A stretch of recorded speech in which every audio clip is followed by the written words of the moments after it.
kenapa syarikat sekarang ni lebih suka isu terbitkan sukuk daripada bond? Salah satu sebab ialah market size-nya besar. Kalau dia isu bond, hanya conventional fund boleh beli.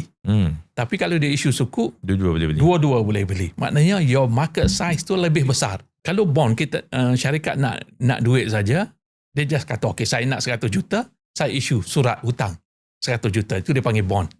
Tapi sukuk, nak isu sukuk 100 juta, dia kena ada aset 100 juta dahulu ataupun lebih. Maknanya sebab itu kita katakan tadi, kewangan Islam, sistem kewangan Islam itu lebih stable kerana dia tak isu surat hutang itu suku-suku saja. Dia isu sukuk berdasarkan pada aset yang dia ada. It's tied to the assets. Sama ada Malaysia ataupun Indonesia dan sebagainya. Apabila negara tersebut hendak terbitkan sustainability sukuk ataupun green sukuk yang kita panggil sekarang, mereka akan melihat projek-projek yang dia nak guna untuk green project.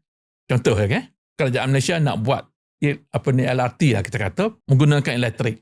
Ialah part of the ESG. Sustainability menggunakan elektrik.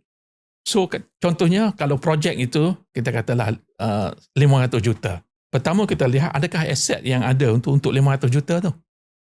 Kena ada aset dulu, aset yang lain 500 juta.